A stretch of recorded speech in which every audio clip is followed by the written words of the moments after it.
Alguns anos atrás, junto com algumas colegas da América Latina, nós nos encontramos em Barcelona, num grande congresso de educação infantil, organizado por uma associação de professores que se chama Rosa Sensato. Rosa Sensato foi uma pedagoga importante do começo do século XX, né? É uma das renovadoras da educação espanhola, né? E especialmente da Catalunha, né? De Barcelona. E essa associação é uma associação que trabalha com políticas educativas, com formação de professores, e há 50 anos eles fazem, todos os meses de julho, uma coisa que eles chamam de escola de verão, onde os professores vão, a Ângela também já participou, né, Ângela? Os professores se inscrevem nos cursos que querem fazer e fazem cursos, sempre tem um tema geral, né, que é o tema do ano, que se discute em plenárias, né, com convidados, mas aí depois alguém quer estudar, fazer uma oficina de teatro, não sei o que, as pessoas vão fazendo, e é aberto para muitas pessoas, né, todas as pessoas, tem muitas pessoas da Espanha, de outros países da Europa, então é um lugar muito interessante de se ir, de conhecer, e o mais interessante é isso, é que é uma associação de professores que tem eleições, sei lá, de 2 a 3 anos, e os professores que sustentam essa associação com a sua assinatura de revistas. Então, assim, essa associação vive das revistas. E eles publicam uma revista que se chama Perspectiva Escolar, que é dos grandes, que é paga. Uma revista Infância, que está escrito com esse acento aqui, que é Infância em catalão. Tem uma outra revista que é Infância em espanhol. Tem uma revista que se chama Infância na Europa, porque na Europa tem várias associações desse tipo. Então, acho que são 13 países da Europa que fazem uma revista de educação infantil da Europa, então determinam um tema, por exemplo, formação de professores. Então, cada país, assim, a Inglaterra escreve sobre formação de professores na Inglaterra, na Espanha, na França, Então, a gente são números temáticos e é muito interessante porque a gente pode, daquele tema que a gente se interessa, né, ver como é que é em diferentes países. E aí eles nos desafiaram se a gente poderia fazer uma revista latino-americana. Só que, assim, a questão é que a gente não teria como financiar essa revista. Então, ela existe, ela só existe online, então é a própria associação que financia para a gente, financia na medida que nos dá as pessoas que fazem a diagramação, a organização material, né, da revista, e nós editoriamos a revista. Procuramos os artigos, discutimos com as pessoas, pensamos nos números, e isso, aquilo. Eu estou super atrasada, porque assim, agora vou ser uma pessoa aposentada, então eu vou poder traduzir, mas, por enquanto, eu não estava conseguindo. Então, assim, as latino-americanas, porque a gente não tem dinheiro para pagar tradutor, né? Então, quem é que vai ter que traduzir, né? Então, a gente tem a latino-americana em espanhol e tem a latino-americana em português. Só o português eu acho que eu consegui traduzir uns 4 ou 5 números, tá? Então, eu vou entrar na latino-americana. Aqui, números. Sou meio ruim de entrar, peraí. Tá, números.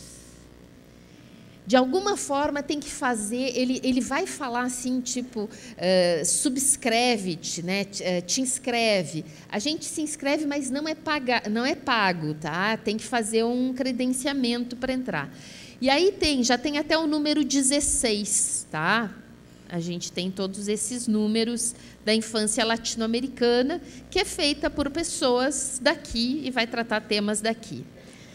Eu vou pegar a de agosto, que eu acho que é a nossa, a última brasileira, organizada por brasileiros. Bem, então eu queria fazer essa propaganda, sugerir que vocês leiam os temas, né? Direitos da Criança, a Arte e a Cultura, um texto do Franco Fraboni. Aí tudo a gente desce em PDF, tá? Direitos de Ser, Direitos de Querer e Direitos de Sonhar, que é da Daniela Finco, que vocês conhecem. Direitos Culturais, que é da Ana Lúcia Faria. O Cláudio Secom, que é coordenador daquela ONG do Rio, como é que é o nome, Rosânia? CECIP, eu acho que chama, que escreveu aquele livro chamado Cuidado Escola com o Paulo Freire, foi o entrevistado. Não, Avante é da Bahia.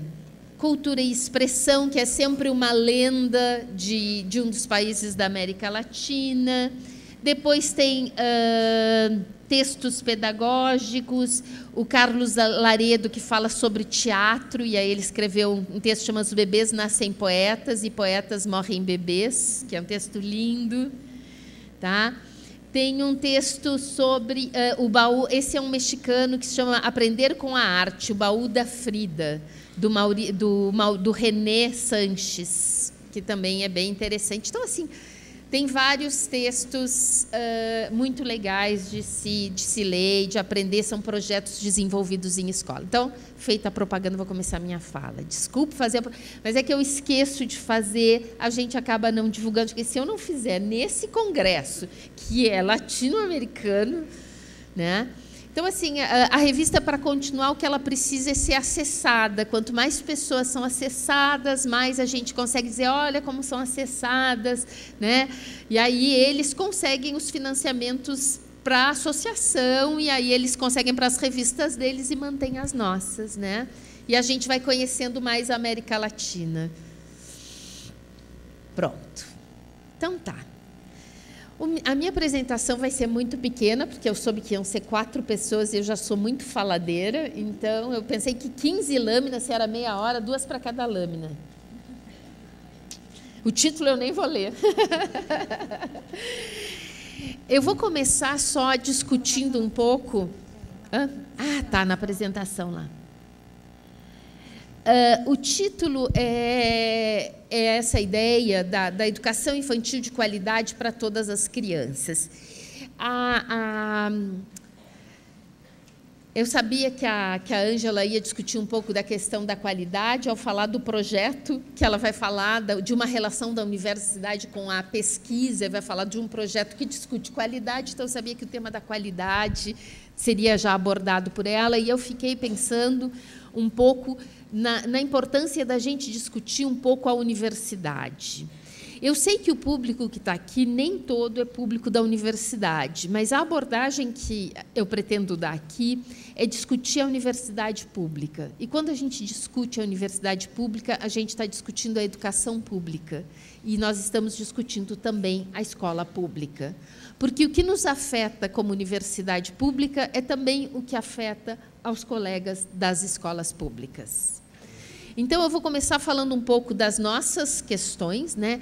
Qual universidade? Quer dizer, essa interface entre universidade e uma educação infantil de qualidade para as crianças, ela só pode acontecer, ou ela vai acontecer, de acordo com o modo que nós pensarmos ou tivermos como proposta a universidade. Essa aqui é uma imagem de um projeto, as imagens que vão estar aqui, de um projeto de extensão, né, que eu tenho na universidade, com crianças também do fundamental e médio. É um projeto de cinema e educação. E aqui a gente vê uma cena onde estão as crianças fazendo a filmagem, né? Eles selecionaram um professor que está lá fazendo um papel no filme que eles tinham feito o roteiro, tudo isso. Então, assim, isso é formação e serviço para os professores, porque os professores não sabem fazer cinema tanto quanto as crianças, né? Então, quando o cineasta vai lá trabalhar com as crianças, o trabalho com... Nesse caso, é uma oficina de cinema, porque existem outras formas de trabalhar o cinema com a escola, que não é essa, mas, nesse caso, era essa proposta, né?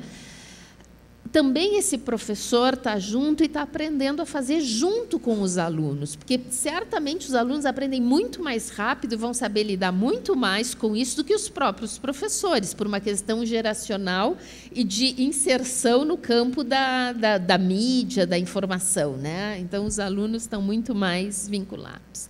Então, que universidade é essa? Que compromisso essa universidade tem com a escola? E eu vou trazer aqui, vou tentar deixar, assim como eu tentei deixar um gostinho de que é mais com a revista, eu vou tentar deixar um segundo gostinho de que é mais, que é a sugestão da leitura de 2 textos que estão na rede do professor Boaventura de Souza Santos, que muitos de vocês já devem conhecê-lo. São 2 textos, um texto mais antigo, que se chama Da Ideia de Universidade, a Universidade das Ideias. É um texto antigo, né? Um texto de 10 anos atrás, né? Do final do século XX, em que ele fez uma crítica à universidade que nós temos, né? E ele vai dizer que, no final do século XX, a universidade estava sofrendo por 3 grandes crises, né? Eu vou ler um pouco quais são as 3 grandes crises. A crise de hegemonia, né, de ser o lugar do saber. Ela deixa de ocupar esse lugar que, durante 500 anos, ela ocupou, de ser o único lugar do saber. De legitimidade e nessa relação autonomia e produtividade. Eu vou ler nas palavras dele, que eu acho que ele fala melhor que eu. Bem, a crise de hegemonia resultava das contradições entre as funções tradicionais da universidade e as que, ao longo do século XX, lhe tinham vindo a ser atribuídas. De um lado, né, a essa tradicional, a produção da alta cultura, do pensamento crítico, dos conhecimentos exemplares, científicos e humanísticos, necessários à formação das elites de que a universidade se tinha vindo a ocupar desde a Idade Média Europeia. Era para isso que servia a universidade até o século XX, para formar as elites pensantes, né, que faziam, né, as coisas no mundo, entre aspas, né? A elite que se pensava que levava este mundo, que era quem pensava o mundo, como se os outros todos não pensassem o mundo. E ela justificava isso, que ela era a única que pensava, né? Bem, e por outro lado, mas ao longo do século XX, o que acontece? Há, né, uma demanda de produção de outros padrões culturais, de padrões culturais médios, de conhecimento instrumental, útil na formação de mão de obra qualificada, exigida pelo desenvolvimento capitalista. Então, ela sofre essa tensão, né? E a incapacidade da universidade para desempenhar cabalmente funções contraditórias, como essas 2, levara o Estado e os agentes econômicos a procurar fora da universidade meios alternativos de atingir esses objetivos. Ao deixar de ser a única instituição no domínio do ensino superior e da produção de pesquisa, a universidade entrara numa crise de hegemonia. Então, essa é a primeira crise da universidade. Ela já não é mais o único lugar que produz conhecimento e que forma pessoas, né? A segunda crise é a crise de legitimidade, provocada pelo fato da universidade ter deixado de ser uma instituição consensual em face da contradição entre a hierarquização dos saberes especializados, através das restrições do acesso e da credenciação das competências, por um lado, e as exigências sociais e políticas da democratização da universidade e da reivindicação da igualdade de oportunidade para os filhos das classes populares, né? Então, ela é legítima, mas ela é só para alguns, né? E, finalmente, a tensão, né, entre a autonomia de valores e objetivos da universidade e a pressão crescente para se submeter aos critérios de eficácia, de eficiência do sistema capitalista. Então, assim, a universidade termina o século com tudo isso batendo na porta. E aí o que Boaventura diz? E a universidade fica fechada, né? Ficou fechada ao longo do século XX, que vai haver um movimento nisso. E como é que ela responde a essa crise? Ela responde de um jeito reativo, dependente e imediatista.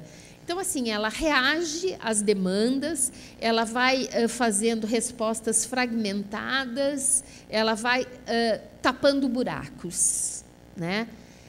E aí a grande crítica dele vai ser, bem, isso não vai resolver, não vai levar a universidade a lugar nenhum, a não ser o desprestígio, a um lugar social que ela, né, não tem como se manter, né?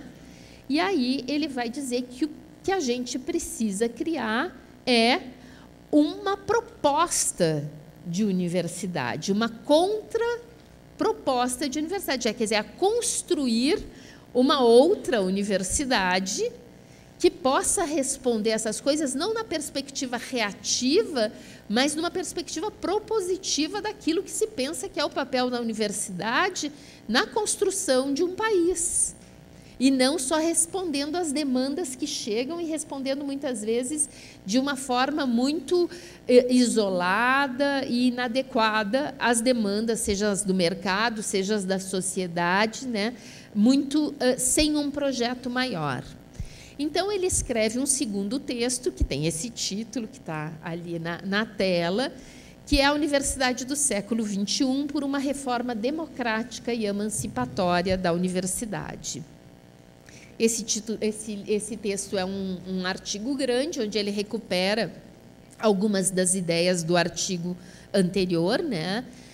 E ele, então, constitui algumas ideias mestras com relação ao que a universidade pode fazer, né? Ele vai dizer que nós precisamos fazer uma reforma criativa, democrática e emancipatória da universidade. Quando ele diz isso, eu fico pensando, a escola também de educação infantil precisa fazer uma reforma criativa, democrática e emancipatória. Porque a nossa escola de educação infantil não vem sendo, muitas vezes, criativa, democrática, nem emancipatória, né? Às vezes, ela é o lugar da repetição. Então, vou criar umas oposições que não sei, né, não são exatamente da opressão ou da dominação das crianças, né? Então, assim, a gente tem que pensar muito bem se esse lugar que a gente trabalha também é o... Ele vai dizer que isso a gente vai poder fazer, que é assim, que a crise da universidade, assim como a crise da escola, são crises longas. Não se instituiu hoje uma crise na universidade, ela é longa. Só que a cada momento do desenvolvimento social, político, econômico, essa crise se configura de um jeito diferente. Então, nós precisamos analisar as nossas instituições dentro da crise que se vive hoje, né? Quer dizer, quando se está pensando, por exemplo, nas discussões relativas a algumas políticas que digam respeito à educação infantil, por exemplo, obrigatoriedade da educação infantil, base comum nacional, tudo isso a gente tem que pensar. Isso tudo dentro daquilo que a Rosânia falou, dentro de um universo de globalização, né, dessa perspectiva. Quer dizer, o que se quer com isso? Por que é que se está fazendo assim? Por que nesse momento? Porque, né, a gente não pode fazer a leitura só da ação miúda, a gente tem que estabelecer isso, né, o micro e o macro, nessa análise, né? Ele vai dizer que a universidade precisa responder a um projeto de país, e para isso é preciso um contrato social. E eu acho que quem viveu nesse país, as colegas de outros países da América Latina talvez não tenham a compreensão que a gente tem, mas quem viveu nesse país com posições políticas diferenciadas, porque eu não diria que aqui tem uma única posição política, num auditório tão grande, não deve ter, é capaz de perceber que se conseguiu constituir um contrato social com relação às universidades em que houve uma ampliação da possibilidade das pessoas ascenderem à universidade, de terem acesso e permanência à universidade de forma independente nos últimos 14, 15 anos. Né? Quer dizer, se conseguiu constituir um contrato social, né, para responder a esse projeto de país. Né? E, ao mesmo tempo que esse contrato social cria uma universidade diferente, eu me lembro, e aí vou contar uma coisa muito pessoal, e até talvez alguém possa dizer, não, mas ela está sendo racista. Eu vou contar porque, bem, eu entrei numa sala de aula, eu me lembro que era agosto de um ano, que eu não me lembro que ano foi, mas foi o ano que teve cotas na minha universidade. Quando eu abri a porta, eu tive um estranhamento, porque os alunos eram outros. Não eram... Primeiro, eram alunos mais velhos e tinham mais alunos negros, que não era o comum na minha universidade. Na minha universidade, tinha muito mais alunos brancos. Então, assim, tinha, sei lá, 70% de alunos brancos e o resto de alunos negros. E ali era uma configuração meio a meio, 60% de alunos negros, coisa que eu nunca tinha visto na minha universidade. E isso fez uma diferença muito grande. A gente teve alunos indígenas que não sabiam ir no xerox, tirar cópia, organizar as coisas. Como é que nós íamos com as nossas pautas avaliativas? Eles iam rodar todo o semestre, se nós não repensássemos as nossas pautas avaliativas, o acompanhamento desses alunos, e pensando que esses alunos é fundamental para o nosso país ter indígenas que vivam nas suas comunidades, que tenham qualificação profissional, e eles têm qualificação para ser professores de crianças pequenas, porque eles sabiam pensar e traziam contribuições bárbaras para as salas. Talvez eles não soubessem fazer certos esquemas que a gente, com essa escolarização formada, aprendeu a fazer ao longo de 20 anos dentro da escola, mas eles tinham outras qualidades que nunca foram valorizadas pela universidade. Então, assim, todos nós tivemos que nos mexer dentro da universidade e pensar coisas que não tínhamos pensado até então. Então, foi muito interessante. Né? Então, assim, essa mudança... E isso criou não só uma universidade diferente, como também um lugar do país no mundo diferente. Né? A universidade cria um novo lugar para o país, porque, na medida em que a gente vai formando todos esses alunos diferentes, esses professores diferentes, esses engenheiros diferentes, esses médicos diferentes. A reação, por exemplo, da Faculdade de Medicina às cotas na universidade foi horrível de ter que chamar a polícia, né?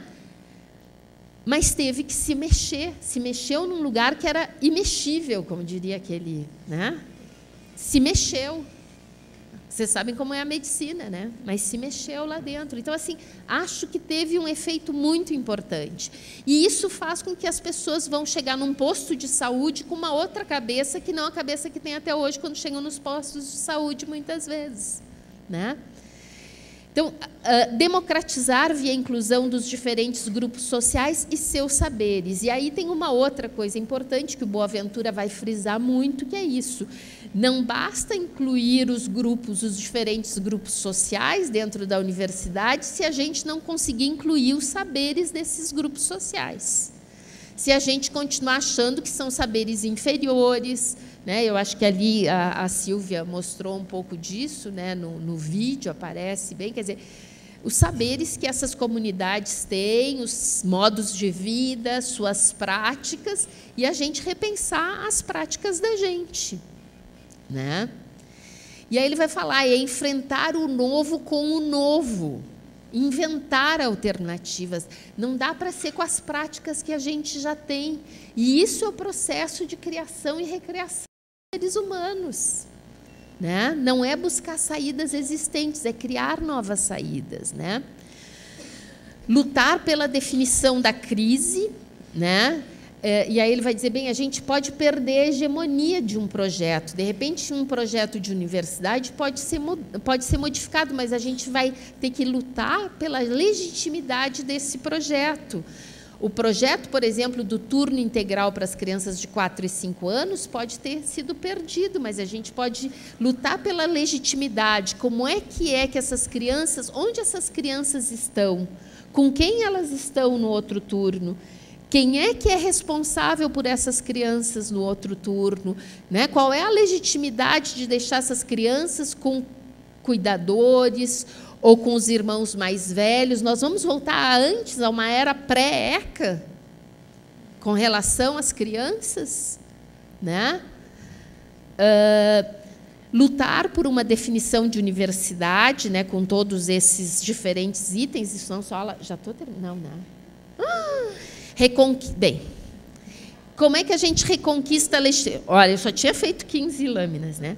Reconquista da legitimidade. Como é que se reconquista? Bem, eu vou passar rápido, porque se vocês vão ler no texto do Boaventura, né? Vai ser a tarefa de casa.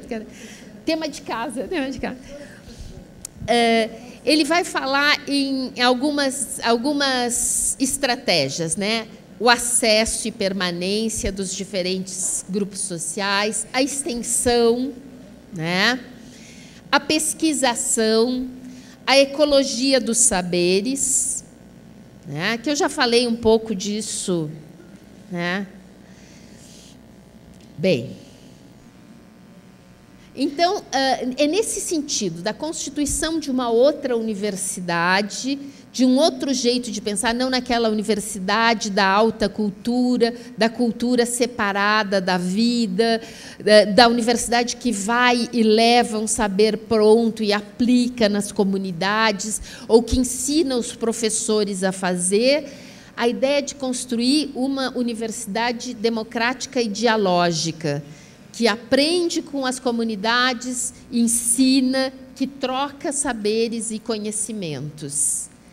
Conhecimentos que têm a mesma qualidade, né? Aquela ideia que a gente tem de que as crianças não sabem mais nem menos do que a gente, elas sabem coisas diferentes da gente. Não tem valor distinto, né?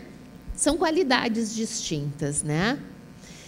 Compromisso com a formação dos professores. Esse também é do meu projeto lá de extensão, viram? Botei aqui uma fotografiazinha, né? Bem, nós temos 2 compromissos com a formação dos professores. A formação inicial, e essa é uma foto da nossa creche da universidade. Na formação inicial, por exemplo, ter uma creche na universidade é alguma coisa muito importante. Muito importante para o curso de formação de professores, muito importante na pesquisa universitária. Tendo a creche, muitas outras instituições vão pesquisar crianças pequenas, muitas outras instituições vão fazer interlocuções, trabalhos interdisciplinares com a gente. Por exemplo, lá na creche da URSS, a gente tem um trabalho muito importante com a medicina, com a questão renal e com a alimentação das crianças. Quer dizer, descobrir que criança de até 5 anos tem pressão alta e que isso tem a ver com a alimentação e que isso tem... Quer dizer, é tudo uma coisa, porque tem uma creche ali e a gente está pesquisando. As nossas alunas acompanham pesquisas, fazem pesquisa, fazem estágios dentro da creche universitária. Então, na formação inicial, a universidade tem várias interlocuções com a escola de educação infantil, né? Só que a universidade, ela vive hoje um grande problema na formação dos professores. Primeiro, a disputa da formação dos professores dentro da universidade. Na minha, isso é descarado. Por exemplo, teve a última reforma das diretrizes de licenciatura e todos os cursos que formam licenciatura se transformaram em licenciatura. Artes Plásticas fez assim, tem a licenciatura em artes, eles criaram um curso de História da Arte. Então, o bacharelado é o História da Arte, o truque que eles fizeram, e a licenciatura é a arte. Geografia fez cartografia, só existia geografia lá na minha universidade, agora existe cartografia, que é o bacharelado, e licenciatura em geografia. Porque eles não vão abrir mão do bacharelado. por mais que as diretrizes digam que a licenciatura é o mais importante, é por onde começa, Eu acho que a gente tem que enfrentar essa discussão de um outro jeito. Mas, assim, isso é tenso. Nós mudamos de diretrizes a cada 10 anos, nós temos uma instabilidade. A centralização e talvez uma grande discriminação da definição das disciplinas também seja complicado. Nós temos uma ausência de demanda por licenciaturas em muitas universidades, quer dizer, é um curso que tem baixado a demanda, né, a instabilidade das diretrizes. E, em resposta a isso, a gente tem também conseguido coisas muito interessantes. Então, a gente tem um problema no ensino, mas tem programas como o PIBID, que foram muito interessantes nas universidades, a mobilidade acadêmica, toda essa ideia dos estudantes de graduação poderem também viajar, conhecer outras realidades, estudar em outras universidades, trazerem as suas experiências, né? E a EMEI, né, ou a creche dentro da universidade. Então, acho que essa é uma interface importante que tem com a comunidade. A extensão, né, a participação em projetos e programas que envolvam movimento social e escola pública. A ideia de créditos na formação do aluno, que tem a ver com os projetos de extensão, que a extensão não é uma coisa a mais, mas faz parte da formação acadêmica do estudante, né? E isso vincula o estudante à escola. A pesquisa, né, com a ampliação do número de bolsas de pesquisa que a gente tinha para os estudantes, né, as bolsas de CNPq, bolsas da própria universidade, bolsas CAPES, né? E a validação acadêmica, porque isso também é muito interessante. O que dá validação acadêmica ao professor universitário é basicamente o trabalho dele na pesquisa, e pouco se dá o trabalho dele no ensino e na extensão. Então, isso também é uma coisa que vinha sendo gestada, que é a validação do trabalho do professor universitário quando ele faz trabalho de extensão, quando ele faz trabalho de ensino com os alunos, e que isso tenha o mesmo valor que o trabalho de pesquisa, né? Porque, senão, os professores também acabam indo todos para o caminho da pesquisa, porque é a pesquisa que dá valor, que dá status, que dá as maiores possibilidades aos professores universitários. Isso é um erro da nossa carreira, né? Que só valoriza isso. E a questão da formação continuada é uma outra interface muito grande que as universidades públicas têm com os sistemas educacionais, com as escolas, seja na situação de estágio, seja na situação de extensão, por exemplo, aqui, nesse mesmo programa. Então, tá, né, as crianças estão chegando com seus professores para um projeto onde os professores fazem formação, as crianças fazem formação, né, todo mundo. Aqui era uma ida ao cinema da universidade, assistir a um longa-metragem, né? Então, a gente traz, por ano, em torno de 10 mil crianças ao cinema da universidade para assistir, crianças da rede pública municipal, para assistir filmes, para discutir, para fazer... Bem,